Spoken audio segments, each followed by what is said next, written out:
الشيطان الرجيم.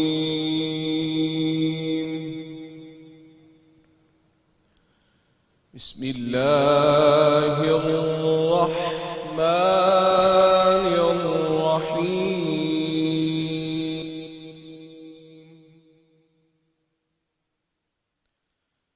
سيقول السفهاء من الناس ما ولاهم عن قبلتهم التي كانوا عليها.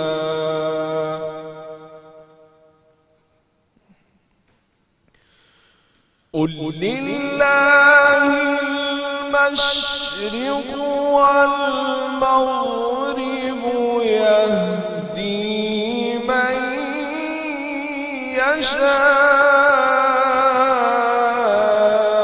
إلى صراط مستقيم.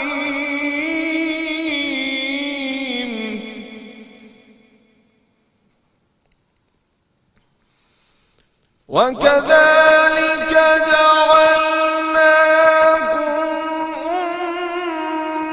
أمة وسطا لتكونوا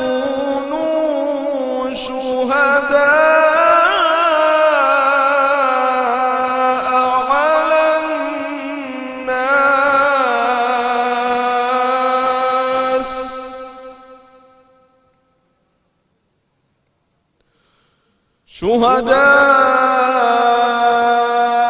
على الناس ويكون الرسول عليكم شهيدا.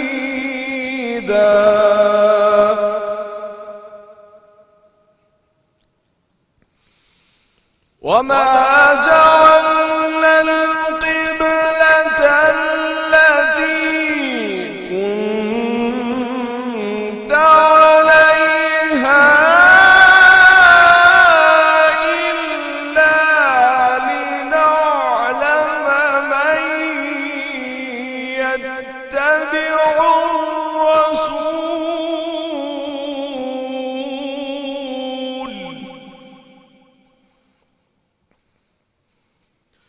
إلا لنعلم من يتبع الرسول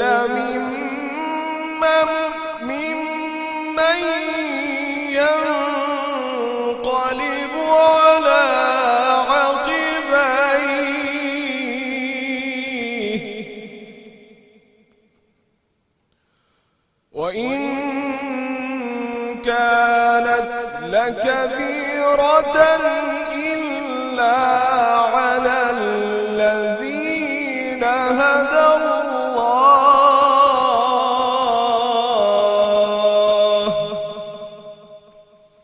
وما كان الله ليضيع إيمانكم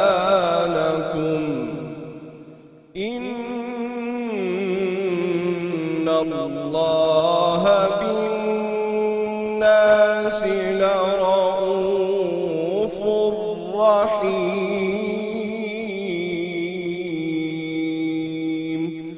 صدق الله العلي العظيم. جزاک اللہ.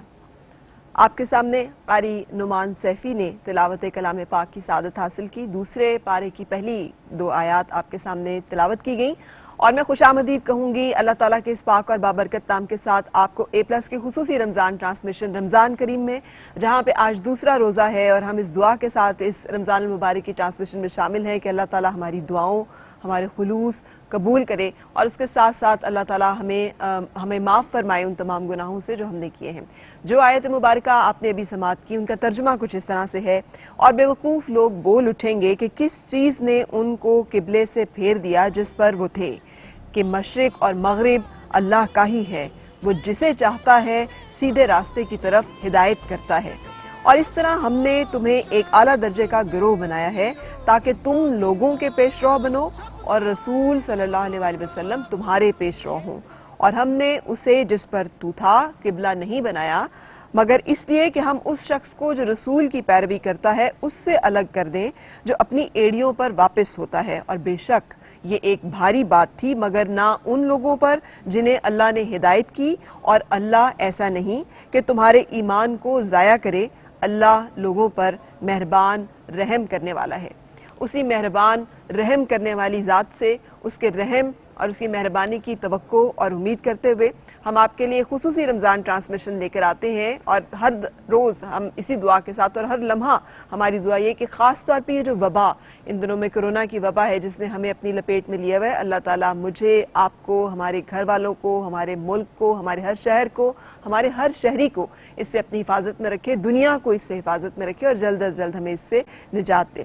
ٹرانسمیشن ہم نے شروع کی ہے، ایک بریک کا وقت ہے، اور بریک کے بعد ہم آپ کو بہت سارے ایسے واقعات سنائیں گے جو رسول پاک صلی اللہ علیہ وسلم کی، صحابہ کرام کی زندگی، اولیاء کرام کی زندگی اور اس کے ساتھ ساتھ قرآنی واقعات پر مشتمل ہے۔ اور ایک سب سے اہم جو ٹاپک ہوتا ہے وہ یہ کہ ہر روز ایک سپارہ جو کہ آپ گھر میں پڑھ رہے ہیں، ہماری آپ سے درخواست یہ ہے کہ اس کو آپ ذرا سمجھنے کی کوشش کریں، اور جو آپ کو سمجھ آتا ہے وہ آپ ہمیں بھی سمجھانے کی کوشش کریں۔ اس طرح سے ہم ایک دوسرے کے ساتھ یہ جو رمضان کریم جو کہ قرآن کریم کے نزول کا مہینہ ہے، اس میں جو مقصد ہے کہ ہم ایک دوسرے سے قرآن سیکھیں، سمجھیں اور سکھائیں۔ اس کے لیے نمبر نوٹ فرما لیجئے 0321830488 اور دوسرا نمبر ہے 032183088585۔ میں ایک بریک کے لیے رک رہی ہوں اور اس کے بعد پھر آپ سے ملاقات۔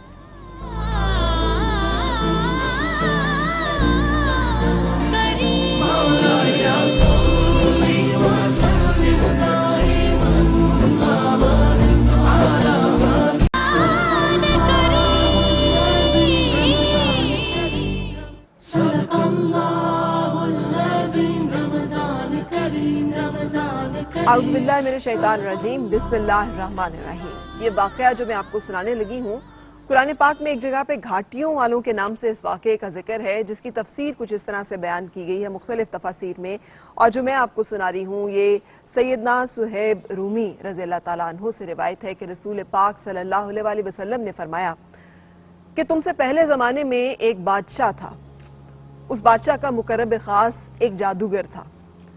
وہ جادوگر بادشاہ کی بادشاہت کو قائم رکھنے کے لیے بہت سے کرتب اور بہت سی ایسی شعبدہ بازیاں کرتا تھا جو بادشاہ لازمی سمجھتا تھا۔ ایک وقت آیا کہ وہ جادوگر بوڑھا ہو گیا اور اس نے بادشاہ سے کہا کہ اب میرا وقت قریب ہے، کوئی ایسا نوجوان مجھے عطا کریں کہ جس کو میں اپنا علم سکھا سکوں تاکہ وہ آپ کی خدمت کر سکے۔ بادشاہ نے اس کی بات مانتے ہوئے ایک نوجوان لڑکا جو ہے وہ اس کے سپرد کیا تاکہ جادوگر اس کو علم سکھائے اور وہ بڑا ہو کر بادشاہ کی خدمت کر سکے۔ یہ نوجوان روزانہ اپنے گھر سے جادوگر کے گھر تک سفر کرتا تھا جادو کا علم سیکھنے کے لیے، لیکن تقدیر اور قدرت دیکھیے اللہ تعالیٰ کی کہ اس راستے میں ایک راہب کا گھر بھی تھا، اور وہ راہب اللہ تعالیٰ کا پیغام لوگوں تک پہنچاتا تھا، توحید کا، وحدانیت کا، اللہ کا پیغام پہنچانے میں لوگ اس کو سنتے تھے۔ یہ لڑکا بھی جب سفر کرتا تھا تو اس نے ایک دن رک کر راہب کی باتیں سنی، وہ باتیں اس کے دل پر اثر کیں، اور اس نے سوچا کہ یہ جو پیغام ہے کیا یہ صحیح ہے یا جو میں جادوگر کے پاس جا کر سیکھ رہا ہوں وہ صحیح ہے۔ اس کشمکش میں وہ روزانہ اس راہب کے گھر بھی رکتا، اس کی باتیں بھی سنتا، اس کے بعد جادوگر کے گھر بھی جاتا اور وہاں جا کر اس سے جادو کی تعلیم بھی حاصل کرتا۔ اس دوران میں اکثر لیٹ ہو جاتا۔ جب اس سے وجہ پوچھی جاتی گھر میں کہ تم دیر سے کیوں آئے ہو تو وہ کہتا کہ مجھے بادشاہ کے پاس، جادوگر کے پاس دیر ہو گئی ہے، اور اگر جادوگر کے پاس جاتے ہوئے دیر ہو جاتی تو وہ جواب دیتا کہ میں گھر سے لیٹ نکلا ہوں۔ یعنی اس لڑکے نے اپنی اس تعلیم کا سلسلہ جاری رکھا، اور ایک وقت ایسا آیا جب اسے آزمائش کا موقع مل گیا۔ وہ ایک دن رستے میں جا رہا تھا تو اس نے دیکھا کہ ایک بہت خوفناک، ایک عظیم الجثہ دیو قامت قسم کا کوئی اژدہا وہاں بیٹھا ہوا ہے، جو کہ ایک عجیب و غریب مخلوق دکھائی دیتا ہے جس نے راستہ روک رکھا ہے اور لوگ اس کی وجہ سے پریشان ہیں۔ اس لڑکے نے سوچا کہ موقع اچھا ہے، میں یہ دیکھوں کہ اس وقت کون سا علم جو ہے وہ زیادہ صحیح ہے اور کس علم کو مجھے اس پہ عمل کرنا ہے، اس کو فالو کرنا ہے۔ اس لڑکے نے ایک پتھر لیا اور پہلے جادوگر کا نام لے کے اور کہا کہ جادوگر کے خدا کا نام لے کے میں اس پتھر کو مارتا ہوں، اگر جادوگر اور اس کا علم صحیح ہے تو یہ جانور ہلاک ہو جائے۔ اسے وہ پتھر مارا، اس جانور پر کوئی اثر نہیں ہوا۔ اس نے دوبارہ ایک پتھر لیا اور اس نے اس پتھر پہ یہ دعا پڑھ کے کہ میں اس راہب کے رب کے نام کے ساتھ اور اس راہب کا نام لے کے کہ میں اس کو مارتا ہوں، اگر اس کا رب جو ہے وہ درست ہے اور راہب کی تعلیم صحیح ہے تو یہ جانور ہلاک ہو جائے۔ اور اللہ کا کرنا تھا کہ اس پتھر کے لگتے ہی وہ جانور ہلاک ہو گیا۔ اس لڑکے کے دل میں یہ عقیدہ راسخ ہو گیا کہ واحد ذات اللہ تعالیٰ کی ہے جو بزرگ و برتر ہے، اور وہی لائق عبادت ہے، اور وہی رب ہے جو کہ پوری دنیا پہ بادشاہت کرتا ہے اور اسی کا حق کے بادشاہت ہے۔ اس عقیدے کو اپنے دل میں لے کر اس نوجوان نے آہستہ آہستہ اپنے عقیدے کی ترقی کے ساتھ ساتھ یہ ترقی بھی حاصل کی کہ اللہ تعالیٰ نے اس کے ہاتھ میں وہ شفا رکھی کہ برس زدہ لوگ اور اس کے علاوہ اندھے لوگ آتے تھے اور وہ شفا پاتے تھے۔ اس کی شہرت پھیلتے پھیلتے بادشاہ کے ایوانوں تک بھی پہنچی، اور ایک ایسا وزیر جو اپنی بصارت سے محروم ہو رہا تھا اور نابینا ہو چلا تھا، اس تک اس نوجوان کے بارے میں جب خبر پہنچی تو وہ اپنے لیے وہاں علاج کے لیے حاضر ہوئی، اور اس نے اس نوجوان سے کہا کہ میں چاہتا ہوں کہ آپ میرا علاج کریں۔ تو لڑکے نے اس سے کہا کہ اس کے لیے ضروری ہے کہ علاج اور شفا میں نہیں دیتا بلکہ وہ رب دیتا ہے جس میں میرا یقین ہے۔ آپ اس رب پہ یقین لے آئیں کیونکہ شفا اللہ نے دینی ہے، رب نے دینی ہے۔ جیسے ہی اس لڑکے نے یہ کہا تو اس نے توہن باکراہن اس نے سوچا کہ چلے مجھے اپنی شفا سے غرض ہے، اس نے اس بات کو قبول کر لیا۔ لیکن اللہ کا کرنا یہ ہوا کہ اس نوجوان کے ہاتھوں سے شفا نصیب ہوئی اور اس کی بینائی واپس آ گئی۔ وہ جب واپس بادشاہ کے ایوان میں پہنچا، بادشاہ کے دربار میں پہنچا تو بادشاہ حیران ہو گیا کہ اس کی تو بینائی زائل ہو چلی تھی۔ اس نے اس سے پوچھا کہ یہ معجزہ کیوں کر ہوا؟ تو اس نے کہا کہ یہ میرے رب کا کمال ہے۔ بادشاہ یہ سمجھا کہ یہ رب مجھے کہہ رہا ہے، کیونکہ وہ بادشاہ اپنے اندر یہ گمان کرتا تھا کہ تمام طاقتیں اور قدرتیں اس کے پاس ہیں۔ تو اس نے کہا کہ رب سے تمہاری مراد میں ہوں؟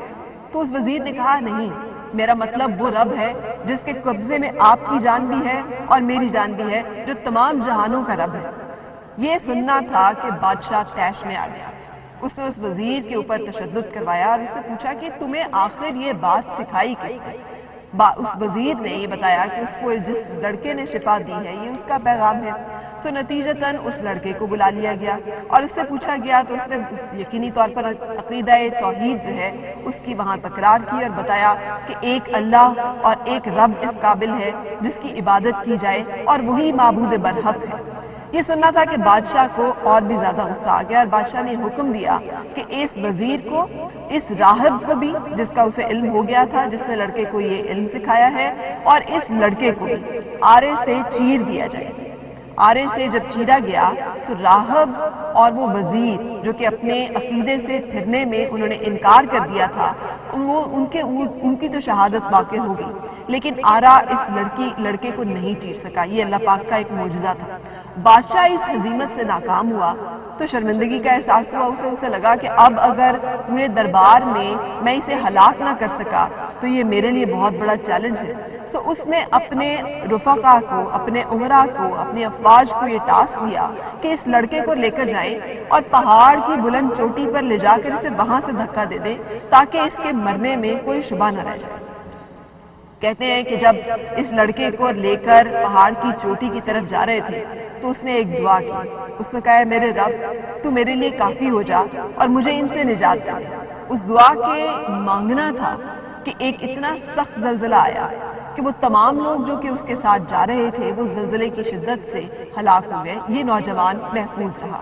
یہ واپس بادشاہ کے دربار میں آیا اور اس کو بتایا کہ تم نے میرے لیے جو تدبیر کی تھی میرے رب نے اس تدبیر کو ناکام کر دیا ہے۔ بادشاہ سیخپا ہو گیا۔ اس نے ایک دفعہ پھر حکم دیا کہ اس نوجوان کو لے جایا جائے اور لے جا کر سمندر کی بکھری لہروں کے سپرد کر دیا جائے۔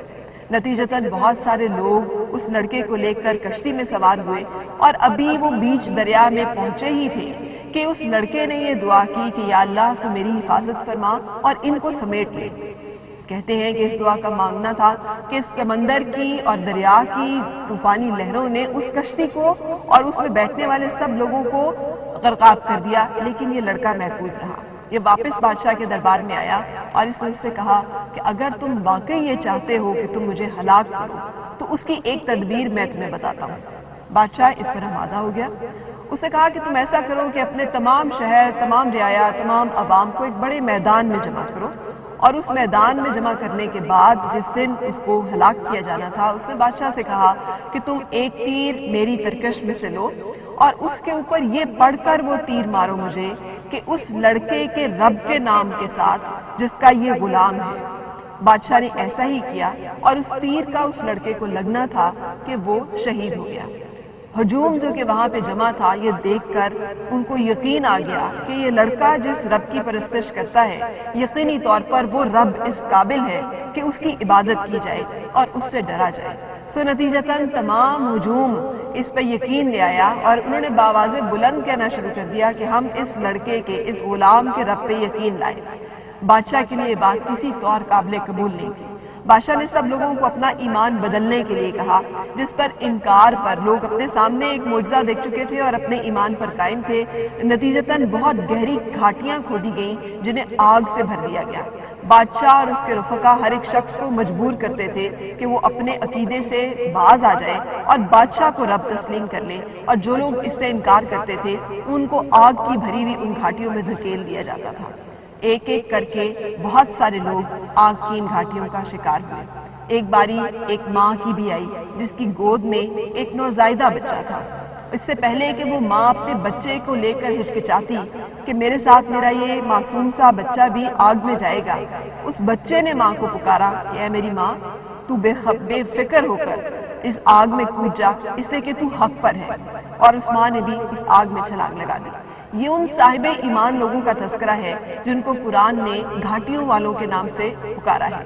اور ابن اسحاق نے سیرت ابن ہشام میں اس لڑکے کا نام، جس نے اللہ تعالیٰ کی نام کی بڑائی کی خاطر اپنی شہادت قبول کی تھی، جس کا میں نے آپ کو قصہ سنایا ہے، اس کا نام عبداللہ بن عامر لکھا ہے۔ سو یہ ایک واقعہ جو کہ آج دوسرے رمضان میں نے آپ لوگوں کی نظر کیا۔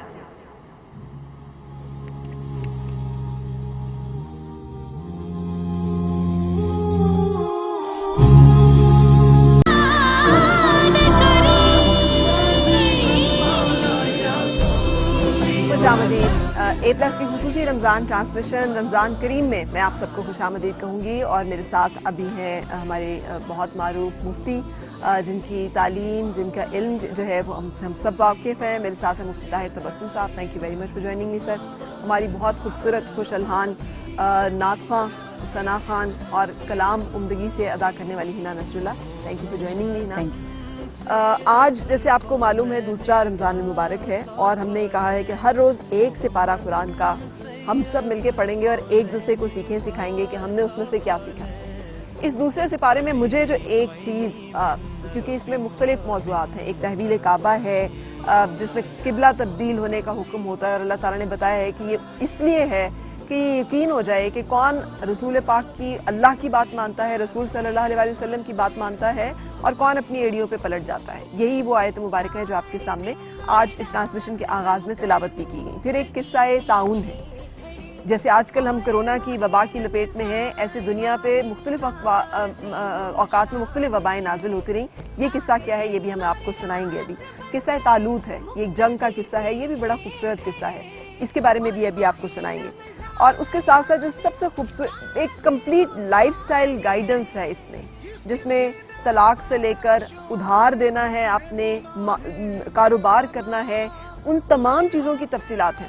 آپ کو معلوم ہے آیت الکرسی فضیلت کے اعتبار سے سب سے طویل ترین جو ہے وہ آیت مبارکہ ہے، لیکن سب سے طویل آیت اس پارے میں جو ہے وہ ہے جو کاروبار زندگی سے متعلق ہے، جہاں پر یہ ہے کہ اگر آپ نے ادھار دینا ہے تو کس طرح سے اس کو لکھنا ہے، کس طرح سے تحریر کرنا ہے، ڈاکیومنٹ کرنا ہے، جس سے اندازہ ہوتا ہے کہ ہمارا مذہب، ہمارا اللہ تعالیٰ کا دیا ہوا یہ خوبصورت پیغام اور قرآن حکیم کس طرح سے ہمیں زندگی کے مختلف پہلوؤں کے بارے میں گائیڈ کرتا ہے۔ اینی جیسے میں نے آپ سے کہا کہ آپ نے شیئر کرنا ہے کہ سب سے خوبصورت میسج آپ کو اس پارہ کا جو آج آپ نے پڑھا وہ کون سا لگا۔ ویسے تو ہر آیت ہی بندہ اس کو کہتا ہے، جیسے میں نے آپ کو بتایا کاروبار زندگی والی آیت، لیکن ایک خاص طور پہ یہ آیت مبارکہ ہے 177، اور وہ یہ بیان فرماتی کہتی ہیں کچھ اصل نیکی یہ نہیں کہ منہ مشرق یا مغرب کی طرف کرو.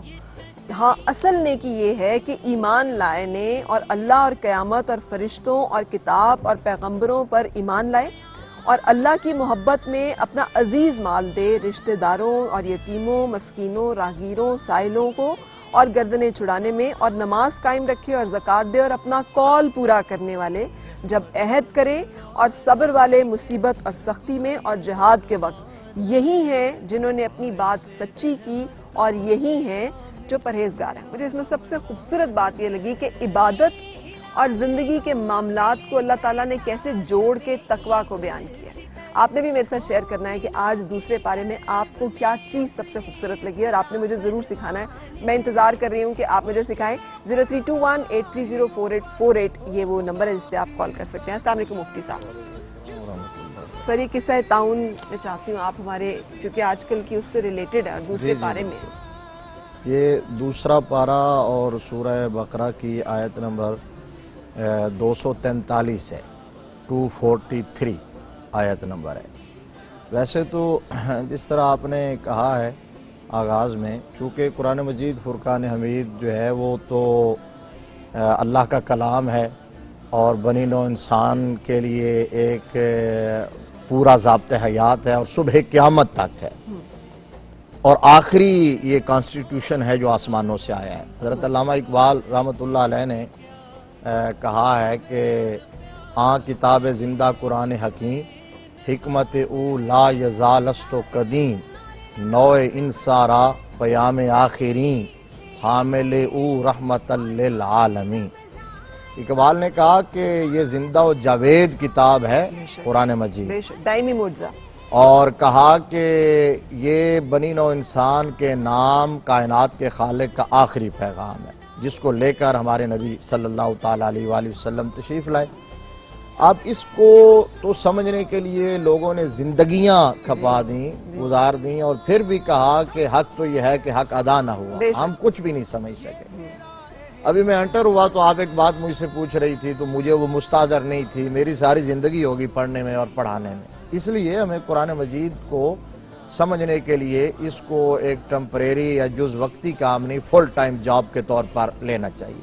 لیکن بہرحال یہ بھی ایک اچھی کاوش ہے کہ کم از کم آپ ان ٹرانسمیشنز کے تھرو جتنا ہو سکتا ہے وہ میسج دیتے ہیں، ایک طائرانہ نظر ہو جاتی ہے مضامین پر. اب دوسرا پارہ جو ہے جس کے حوالے سے آج آپ بات کر رہی ہیں، اس کے اندر بہت جامعیت کے ساتھ مضامین بیان کیا گیا. واقعات بھی بہت سارے ہیں لیکن جو آئلی زندگی ہے، ہماری جو گھریلو زندگی ہے، اس حوالے سے سارے طلاق کے اس میں ہیں، اس میں عدت کے مسائل، اس میں رضاعت کے ہیں، اس کے اندر وراثت کے ہیں، وصیت کے ہیں، بے شمار احکام بیان کیے گئے ہیں.